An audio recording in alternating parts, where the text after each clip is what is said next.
नमस्कार मित्रों, मैं सुनील जायसवाल, चीफ एडिटर खबरों की जद में।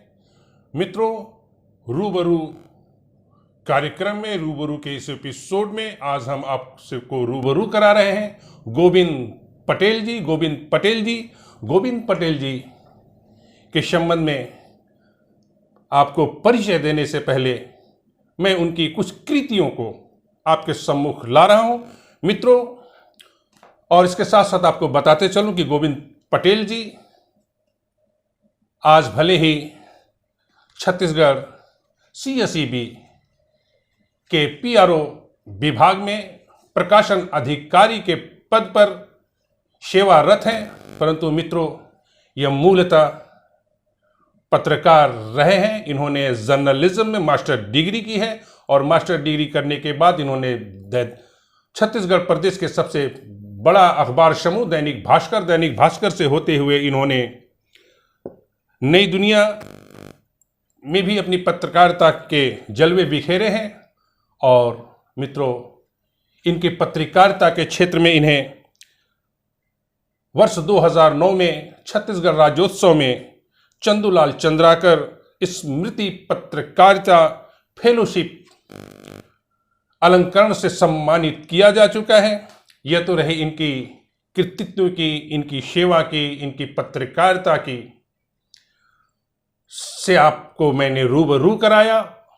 मित्रों, इन तमाम खूबियों से हटकर इनकी सबसे बड़ी जो विशेषता है, सबसे बड़ी विशेषता यह कि ये आज भी इन तमाम बड़े अखबारों में, बड़े समाचार पत्र समूहों में अपनी सेवा देने के बाद पत्रकारिता जर्नलिज्म का कार्य करने के बावजूद यह हमेशा से कृषि, खेती, किसानी से जुड़े रहे। इनका परिवार भी खेती और किसानी से जुड़ा हुआ है और खेती और किसानी से इनका लगाव आप इस तरह महसूस करते हैं कि गोविंद पटेल जी ने अपनी जो सबसे पहली पुस्तक लिखी वह थी छत्तीसगढ़ के किसानों के लिए, कृषकों के लिए, टमाटर की बम्पर पैदावार, चुनौती, समस्या, समाधान। इसके बाद इन्होंने दूसरी पुस्तक बढ़ती लागत, घटता मुनाफा, इन्होंने, इससे आप समझ सकते हैं कि किसानों की, कृषकों की समस्याओं को लेकर, उनकी खेती, किसानी, उपज को लेकर ये कितने चिंतित होते हैं और उनके लिए सुगम रास्ता बनाने के लिए गोविंद जी ने ये पुस्तक लिखी। और इसके बाद इन्होंने तीसरी पुस्तक तकदीर बदल सकते हैं सुनहरे दाने, सुनहरे दाने से तात्पर्य है, बालियां आपको दिख रही है, धान। इन्होंने धान फसल के ऊपर एक पुस्तक लिखी, धान फसल, सुनहरे दाने कैसे आए, अधिक से अधिक उपज हम कैसे करें, कीटों से उनकी रक्षा कैसे करें, उनकी सिंचाई कैसे करें, कटाई, इन तमाम बातों का संभवतः आपने इसमें उल्लेख किया है। और मित्रों, छत्तीसगढ़ ये भाजियों का स्टेट है।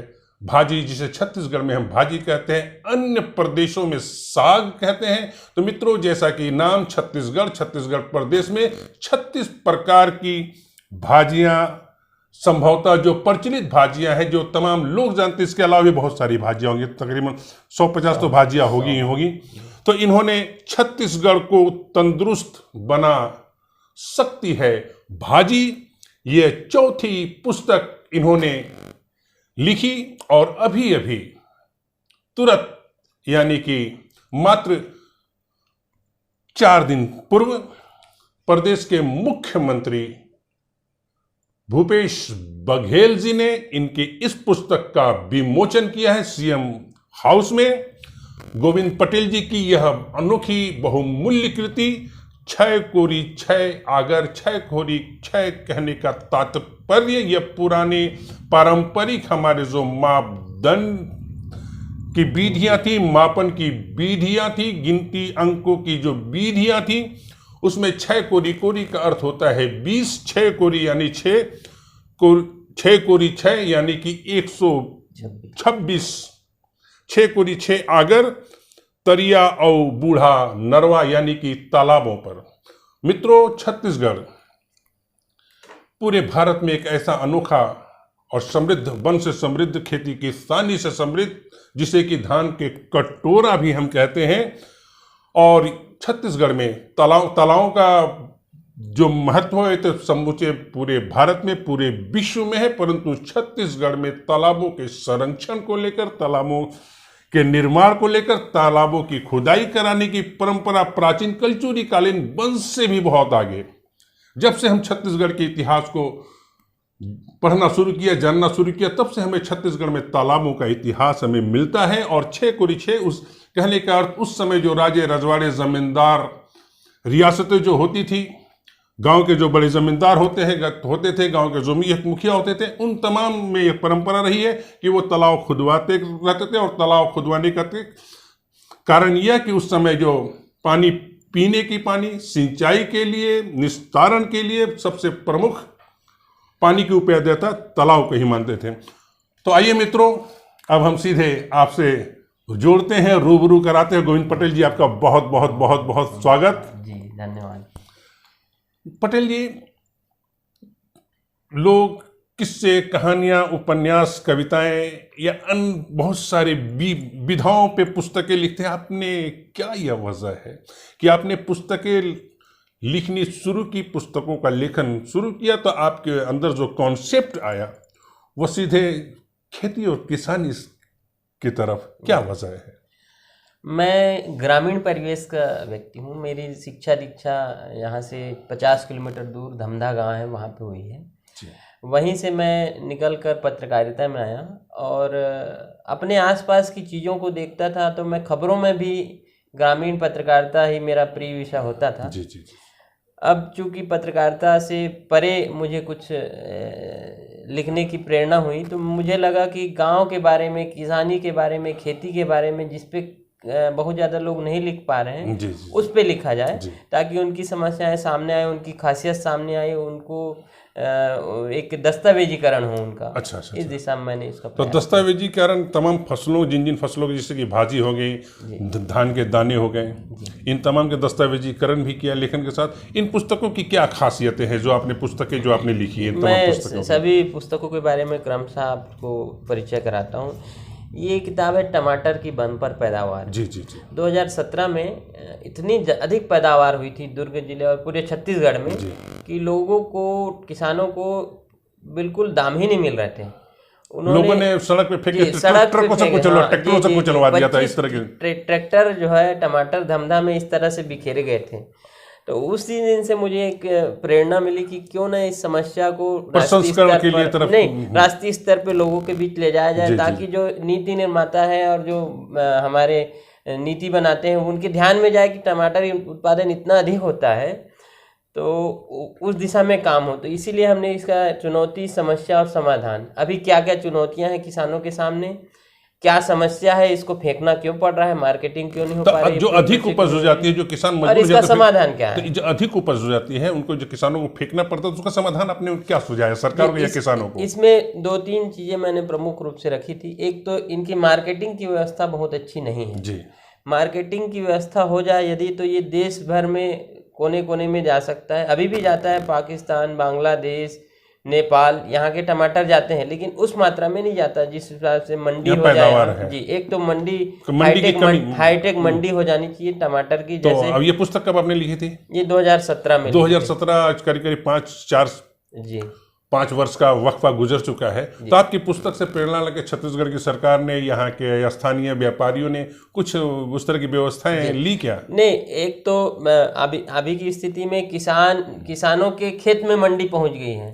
अच्छा। उत्तर प्रदेश, हरियाणा, पंजाब, आपके तमिलनाडु, वहाँ के व्यापारी सीधे खेत में जाके खरीदी कर रहे हैं। दूसरा, छत्तीसगढ़ सरकार ने, भूपेश बघेल जी की सरकार बनी तो उन्होंने धमधा में एक मंडी स्थापित की है।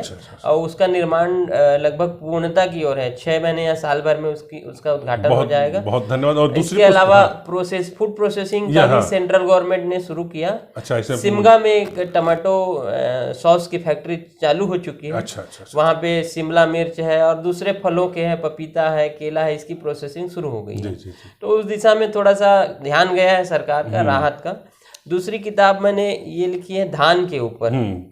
दूसरी किताब क्षमा करेंगे, ये बढ़ती लागत घटता मुनाफा। हाँ, ये बहुत बड़ी समस्या है किसानों की, और आज भी किसान करते हैं, और लगातार केंद्र और स्टेट से जो हमारे प्रदेश के किसान हैं, चाहे भारत के जो किसान हैं, और भारत की किसान प्रमुख, कृषि प्रमुख देश भी है, सबसे बड़ी आबादी, हमारी 80% आबादी कृषि कार्य पर ही जी जी जी जीवित हैं। जी। तो आपने ये जो आपने समस्या उठाई कि बढ़ती लागत घटता मुनाफा, जी जी तो इसका सॉल्यूशन आपने क्या दिया?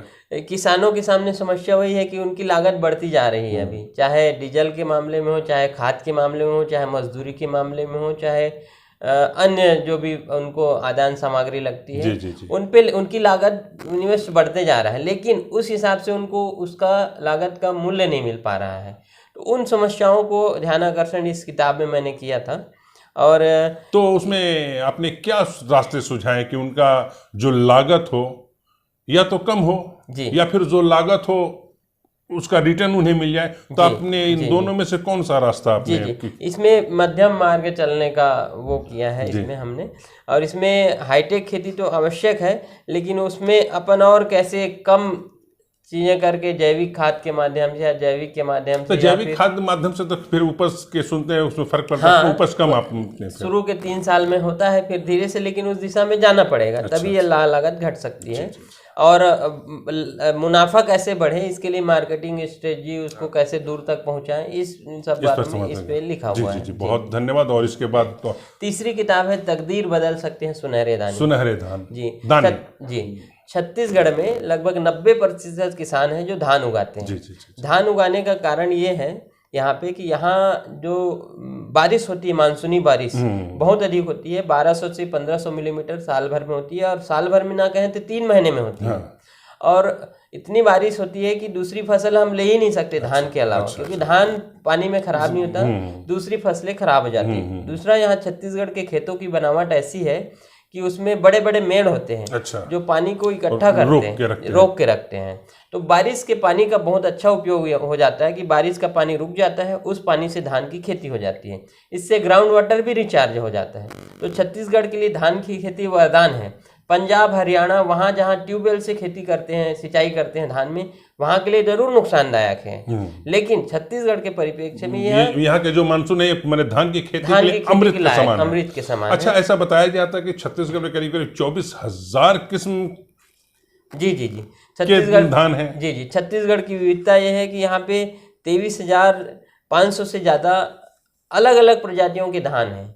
उसमें हमने यहाँ इसमें कुछ चित्र भी दिए हैं। अच्छा। इसमें देखिए काला धान है, जी, हरा धान है, जी। और कई धान ऐसे हैं जिसमें 2 दाने होते हैं, राम लक्ष्मण धान बोलते हैं। वो क्या खास है? मैं पहली बार सुन रहा हूँ। एक दाने में एक दाने में दो बीज रहते हैं। एक धान, हाँ, एक धान की का बीज रहता है, कली में 2 दाने रहते हैं। क्या नाम कहते हैं? राम लक्ष्मण जोड़ी रहता है। अच्छा, तो क्या खूबी धान में क्या खासियत हमारे जो दर्शक हैं श्रोता जानना चाहेंगे? जी, वो सुगंधित धान है और अब बहुत कम जगह पाया जाता है, लेकिन ये कृषि इंदिरा गांधी कृषि विश्वविद्यालय में इसे संरक्षित करके रखा गया। अच्छा, इसको डेवलप किया किसने? डेवलप नहीं किया गया, ये प्राकृतिक रूप से तैयार हुआ है और इसको उन्होंने संरक्षित किया है, लेकिन अभी इसको कोई बोता नहीं है। इसके अलावा दूबराज और बहुत सारी किस्में हैं, व्यावसायिक किस्में हैं, लेकिन जो परंपरागत हमारे जो 23,000 किस्में हैं, उसमें बहुत सारी ऐसी प्रजातियां भी हैं जिनका उपयोग करके, जिनकी खेती करके किसानों की किस्मत बदली जा सकती है, तकदीर बदली जा सकती है। करते क्यों नहीं? तो उनको असल में मूल्य नहीं मिलता। हालांकि छत्तीसगढ़ में 2500 रुपए सबसे ज्यादा धान का रेट, वो तो मोटा और पतले धान है, मोटा धान, खुशबूदार के तो खैर सरकार खुशबूदार धान की खरीदी अभी नहीं हो पा रही है। उसके लिए सरकार ने योजनाएं बनाई हैं और बीच में ग्लोबल मीट भी किया था। सरकार वो भी दे रही कि जो सुगंधित धान अपनाते हैं उनको 10,000 रुपये प्रति एकड़ के रूप में आदान भी दी जाएगी। उसी दिशा में हमने इस किताब को लिखा था कि सुगंधित धान की खेती कराई जाए। और तो सुगंधित धान में यहाँ पर सबसे चर्चित और सबसे महत्वपूर्ण कौन कौन सी किस्में जो सुगंधित में आती हैं? ये तो बहुत वैज्ञानिक लोग ही बता पाएंगे, हम तो पत्रकारिता के हिसाब से कुछ जानकारी जो मिल जाती है उनको सहेज के। अच्छा, धान में कहा जाता है कि आजकल कोलेस्ट्रॉल कम करने वाले धान, शुगर नहीं, वो सारी चीजें वैज्ञानिक लोग, कृषि विश्वविद्यालय के लोग यहाँ पे शोध कर रहे हैं और उसमें बहुत अच्छे रिसर्च हो रहे हैं, लेकिन वो फील्ड तक पहुंचे तभी उनकी उपाय रहता है। और क्या खास है आपके सुनहरे नहीं, आपने तकदीर बदल सकते हैं सुनहरे दाने, जी जी जी। इसके पीछे कॉन्सेप्ट क्या है, क्या कहना चाह रहे हैं? सुनहरे दाने मतलब धान जो है सोने के दाने के समान होते हैं, चमकते रहता है। और वो अभी तक आदिकाल से छत्तीसगढ़ के किसान कर रहे हैं, लेकिन फिर भी गरीब हैं। लेकिन ये यदि इसकी प्लानिंग के साथ खेती हो, सुगंधित का क्षेत्र अलग हो, इंपोर्ट एक्सपोर्ट हो, तो ये वास्तव में किसानों को बहुत अधिक मूल्य इसका मिल सकता है और इससे उनकी तकदीर बदल सकती है। बहुत धन्यवाद। चाहे एथेनॉल बनाने का जो एथेनॉल प्लान कर रहा है, और केंद्र और स्टेट के बीच में भी थोड़ी सी रस्साकसी भी चल रही है। विशेष शोध करके बताया है और कल मुख्यमंत्री ने कहा भी है कि अगर केंद्र हमें एथेनॉल बनाने की अनुमति दे दे तो जो जितने भी धान प्रदेश में होते हैं वो कंप्लीट कूल के मतलब जितना भी पैदावार होता है, आज हम संभवतः एक किसान से कितना ले रहे हैं अभी? 15 क्विंटल ले रहे हैं, और एथेनॉल मिलने पर संभवतः उनके पास 25। जी जी, माननीय मुख्यमंत्री जी ने ये कहा है, लेकिन ये तो नीतिगत मामला है। लेकिन ये है कि छत्तीसगढ़ के जो किसान हैं वो एकदम एक्सपर्ट हैं धान की खेती में। आप उसको फसल चक्र परिवर्तन करके आप उसको सोयाबीन लगवाएंगे, सोयाबीन तो ना कहें, या दूसरे विदेशी फसलें लगवाएंगे, तो उसमें एक्सपर्ट नहीं हो सकता। लेकिन दलहन तो चाहिए ना, दलहन हमारे 80% दलहन में हमारे यहाँ चना होता है, लाखड़ी होता था पहले, लाखड़ी का रकबा बहुत अधिक होता था, धान के साथ ही वो बहुत अच्छी खेती हो जाती थी, लेकिन वो बंद हो गया। उसको बढ़ावा देने की जरूरत है। सोयाबीन तो खैर व्यावसायिक फसल है, लेकिन उसमें अभी समस्याएं आ रही हैं काफी। प्रोडक्शन उत्पादन काफी कम हो गया, किसान उससे कट रहे हैं। लेकिन बहुफसली तो कुछ होना चाहिए, किसी धान और धान से नहीं, उसके अलावा भी आ रही है, सरकार खरीद नहीं पा रही है। हमारी परंपरागत यहाँ के क्लाइमेट के अनुसार जो फसलें हैं, जैसे तिल हो गया, कुसुम हो गया, सूरजमुखी हो गया, जो यहाँ के वातावरण में पैदा होती है, उनको बढ़ावा दे तो और अच्छा तेल निकल सकता है। बहुत बहुत धन्यवाद। और इसके बाद आपने क्या लिखा? इसके बाद हमने भाजी के ऊपर किताब लिखी जी। क्या है आपने? इसने बहुत अच्छा दिया, छत्तीसगढ़ को तंदुरुस्त बना सकती है भाजी। इसका सेंस ये है कि छत्तीसगढ़ में सबसे ज्यादा एनीमिया की शिकायत है, महिलाओं में खून की कमी है, बच्चे कुपोषण के शिकार हैं। तो हमारे आसपास इतनी 100 प्रकार की भाजियां पाई जाती हैं, जिसमें एनीमिया और ये जी, उसकी कमी को दूर करने के लिए बहुत सारे पोषक तत्व होते हैं। ओमेगा 3 हो, चाहे लौह हो, चाहे प्रोटीन हो, इन भाजियों में बहुत अधिक मात्रा में पाए जाते हैं। और ये परंपरागत रूप से छत्तीसगढ़ में ही सबसे ज्यादा भाजियां खाई जाती हैं, चाहे बुहार भाजी हो, चाहे भतवा भाजी हो, चाहे मकोई भाजी हो, कोहड़ा भाजी, चरोटा भाजी, चिरचिरा भाजी, गोंदली भाजी, काटा भाजी, मोखला भाजी, सिरिया भाजी, गुर्रू भाजी, पालक भाजी, मेथी भाजी, चना भाजी, बटर, अनगिनत नाम। 100 भाजियों का कमाल की बात है, सब भाजियों की अलग अलग खूबियां खासियतें हैं, स्वास्थ्य के दृष्टिकोण से स्वाद भी है, अपनी खूबियां भी हैं, है ना। अच्छा, इस किताब में माननीय देवेंद्र शर्मा जी हैं, विशेषज्ञ हैं कृषि और कृषि मामलों के, उन्होंने इसका प्रस्तावना लिखा है। उनका ये कहना है कि सबसे ज्यादा जो कुपोषण की समस्या है वो माल न्यूट्रिशन इन भाजियों में सबसे ज्यादा है। ये जो है बहुत ही अच्छा खाद्य पदार्थ है लोगों के लिए, और ये परंपरा में है यहाँ की। तो हमने इस किताब में तमाम भाजियों का अपने भाजियों के नाम के साथ आपने, ये बहुत अच्छा मैंने भाजियों का संग्रह, जो भाजियों के संबंध में नहीं जानते उनकी खूबियों, इसमें भाजियों के नाम दिए हैं, उनके टेक्निकल नाम, जो भी नाम होता है वो दिया है, वैज्ञानिक नाम जो होते हैं, जी, इनके फोटो दिए हैं, इनके पहचान भी दिया है, गुण क्या है, इसको कैसे उपयोग करते हैं, औषधि गुण क्या है, कहाँ पाया जाता है, बहुत ही अच्छा शॉर्टकट में देने का कोशिश किया है। अच्छा, अभी आपका मैं विशेष करके अपने जो हमारे जो दर्शक हैं जी, है ना जी, तो उन्हें मैं बताना चाहूँगा कि अभी प्रदेश के मुख्यमंत्री भूपेश बघेल जी ने आपकी पुस्तक 6 कोरी 6 आगर, ये आगर क्या होता है मैं समझ नहीं पा रहा हूँ। जी, छत्तीसगढ़ में गिनती की प्रथा है, अगर मैंने उंगलियों में गिनने की अगर मतलब संख्या बोल सकते हैं, अच्छा, 1 2 3, अच्छा, वैसे एक्स्ट्रा बोलते हैं, 6 कोरी 6 अगर मैंने 120 की संख्या, कोरी मतलब 20 होता है, 20 गिनने के बाद फिर 1 से चालू हो जाता है, तो 6 कोरी मतलब 120 से 6 एक्स्ट्रा प्लस 6 126 उपरहा बोलते हैं आगर, तो 6 कोरी 6 आगर तरिया और बूढ़ा नरवा, ये नरवा को आपने बूढ़ा कर दिया जी। तरिया तो तालाब होता है, तालाब होता है, तरिया उसको बोलते हैं। बूढ़ा नरवा इसलिए हमने कहा है कि ये नरवा जो है सबसे बूढ़ा है, अच्छा। और ये 126 तालाबों को एक माले के रूप में जोड़ता है। अच्छा, जी जी, धमधा में? हाँ जी जी, एक तालाब का पानी दूसरे में जाता है, दूसरे का तीसरे में जाता है, तीसरे का चौथे में जाता है। और ये कौन सा पानी आता है? नरवा, जो 3 किलोमीटर दूर से खेतों नहीं, खेतों का जो अतिरिक्त पानी है जो नदी में चला जाता था। अच्छा, तो वहां के जो गोड़ राजाओं हैं, गोड़ राजा जो हुआ करते थे। उन्होंने ऐसी व्यवस्था बनाई कि प्राकृतिक ढलान से, अच्छा, प्राकृतिक तरीके से, नेचुरल से वो बिना किसी मानव श्रम के तालाबों तक पहुंच जाए, सारे तालाबों को भर दे। अच्छा। उसके बाद वो अतिरिक्त पानी बचे तो नदी में जाए। मतलब बारिश के पानी को सहेजने का बहुत दुर्लभ मॉडल यहाँ पे देखना है। यदि आपको आदिकाल से चला आ रहा है, आज भी चला आ रहा है, उसको देखना है तो धमधा में मिलेगा। तो ये 6 यानी 126 तालाब अभी भी धमधा में अस्तित्व में है। जी, धमधा के अलावा पूरे छत्तीसगढ़ में जैसे आपका नवागढ़ है, रतनपुर है, खरौद है, रतनपुर कहने का तात्पर्य जो आप वर्तमान में बिलासपुर से कहते हैं। जी जी जी, बिलासपुर क्षेत्र, वहाँ भी छयागर, छेगोरी, तरिया के नाम से प्रचलित है। लेकिन इन शहरों में अभी तालाब दिखते नहीं है, पाट दिए गए। जी जी जी, पट गए हैं। राजधानी में हम सुनते थे कि यहाँ 200 तालाब थे, रायपुर में बोलते थे, वर्तमान में 50-60 करीब तालाब मात्र बचे। लेकिन सबसे ज्यादा तालाब यदि दिखते हैं कहीं तो वो धमधा में ही दिखता है। जी, हम बचपन से सुनते थे कि छयागर, छेगोरी, तरिया है करके, लेकिन तालाब बहुत तो है। लेकिन हमने सोचा कि ये गए कहाँ 126 तालाब। हमने शुरू किया, गिनना चालू किया। उनको किसने खुदवाया, कब खुदवाया, इसका जानकारी, हाँ जी, इतिहास जुटाने की कोशिश किया। उनमें ताम्रपत्र लिखे थे, उनको जुटाया, इतिहास की किताबों को ढूंढा, वहाँ के बड़े बुजुर्गों से नाम हासिल किया। 100 साल पुराने जो मिसल के दस्तावेज होते हैं, पटवारी के रिकॉर्ड होते हैं, नक्शा होता है, वो सब को हमने लाया और उससे चिन्हांकन किया, कहाँ कहाँ तालाब थे, उसमें निशान, पानी के नीचे की जमीन, एक एक रकबा, एक एक खसरा मिलान किया।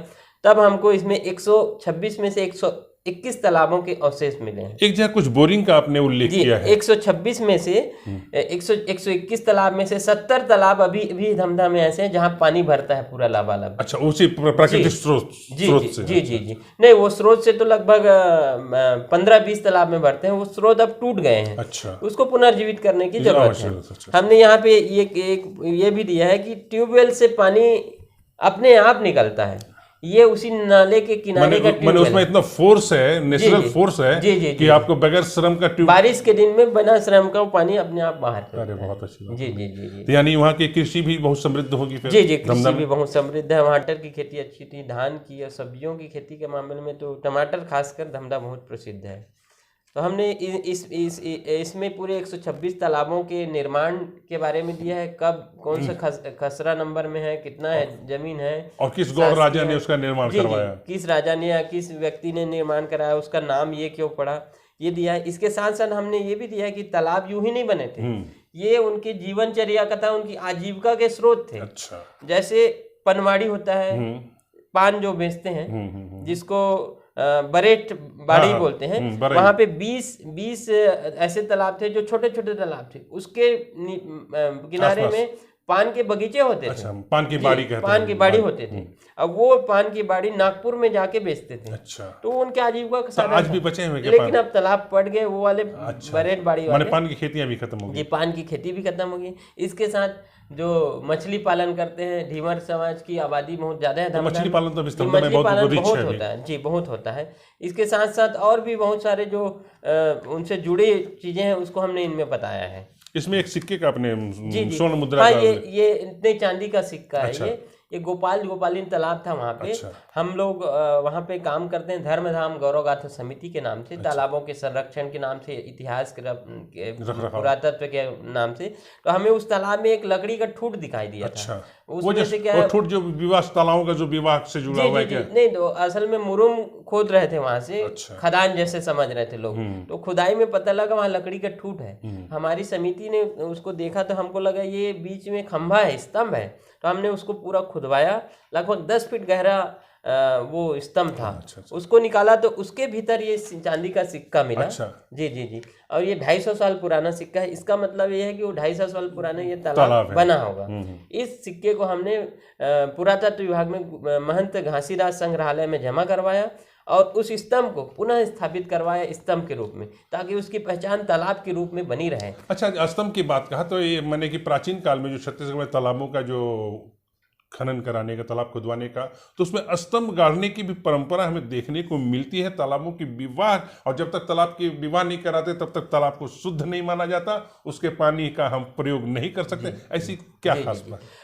इसके बारे में हमें बहुत अच्छी जानकारी मिलती है। आदरणीय पर्यावरणविद थे अनुपम मिश्र जी। मिश्र जी, इनका आपने उल्लेख भी किया है। वो किताब लिखी है, आज भी खरे हैं तालाब। आज भी खरे हैं तालाब जी, ये कालजयी रचना है और ये किताब सर्वाधिक प्रचलित है किसी तालाब के बारे में। अच्छा। उससे हमको प्रेरणा मिली अपने गांव के तालाबों को गिनने की। और तब आपने 6 कोरी 6 अगर तरियाव बूढ़ा नरवा आपने लिख डाला। उसमें उन्होंने लिखा है कि तालाब के पानी के मापने के लिए तालाब के सबसे गहरे वाले भाग में स्तंभ लगाया जाता था। स्तंभ यूं ही भी नहीं लगाया जाता, परंपरागत पूरे गांव के लोग मिलकर उसका विवाह संस्कार कराते थे और साजा की लकड़ी लगाते थे, जो पानी में डूबने के बाद लोहे जैसा मजबूत हो जाता था। वो गलता नहीं है, खराब नहीं होता था। जी, जी, जी। हमने ये जो तालाब से जो स्तंभ निकाला था, 250 साल पुरानी लकड़ी जब निकली तो ऐसा लगता था कि अभी अभी का है। अच्छा। तो ये बहुत पुरानी परंपरा है और तालाब को सार्वजनिक रूप में बचाए रखने के लिए स्तंभ बहुत कारगर होते हैं।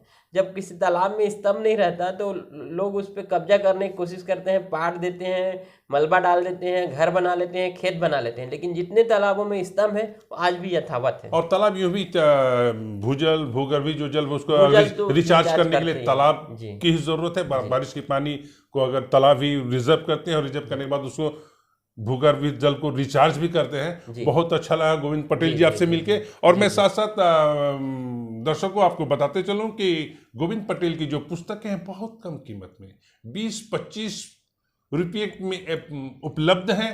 गोविंद पटेल जी, मैं जानना चाहूँगा कि हमारे दर्शक, चाहे हमारे जो दर्शक यदि किसान भाई भी हों या और भी जो जानकारियाँ लेना चाहते हों, पुस्तकों को अगर क्रय करना चाहें तो ये कहाँ उन्हें उपलब्ध होगी? क्या आपने अमेजन, फ्लिपकार्ट वगैरह में भी उपलब्ध कराया क्या?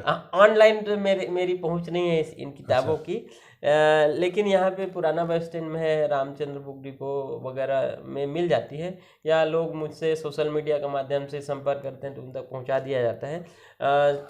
केंद्र सरकार की एक भारतवाणी करके भारतवाणी है, उसमें भी इनका PDF सारी किताबों का उपलब्ध है। आप सर्च करेंगे गोविंद पटेल या भाजी या ये, तो वो PDF आपको निःशुल्क उपलब्ध हो जाएगा। जी जी जी। मैं पटेल जी, मैं चाहूँगा कि कम से कम ये बहुत ही उपयोगी पुस्तक है और पुस्तक की उपयोगिता मैंने इस तमाम पुस्तकों के पन्ने भी पलट लिए, पढ़ भी डाले हैं और बहुत ही उपयोगी। किसानों के साथ साथ आम जो लोग हैं जो जानना चाहते हैं हमारे किसान को, हमारी खेती किसानी को और हमारे विरासत को, जो हमारी प्राचीन विरासतें रही हैं, आपकी पुस्तकें बहुत ही अच्छा ज्ञान उपलब्ध कराती हैं। इसलिए आपसे मेरा आग्रह है कि कम से कम मैं उसकी साइट्स वगैरह जो भी होगा मैं आपकी व्यवस्था करवा दूंगा। अमेजन और फ्लिपकार्ट में अगर दे देंगे तो छत्तीसगढ़ में जो आपकी उपलब्धि है, जो आप कोशिश कर रहे हैं, ये पूरे भारत वर्ष के हर एक स्टेट, हर एक जिले, हर एक पाठकों तक, जो भी प्रकृति प्रेमी है, कृषि प्रेमी है, उन तक पहुंच पाएगी। बहुत बहुत धन्यवाद। जी जी जी, धन्यवाद कि आपने बहुत बहुत धन्यवाद, अपने कीमती समय दिया। जी धन्यवाद। आइए मित्रों, आज के लिए बस इतना ही। बहुत जल्द हम एक अन्य कार्यक्रम में आपसे रूबरू होंगे। तब तक के लिए आप सभी को बहुत बहुत बहुत बहुत धन्यवाद।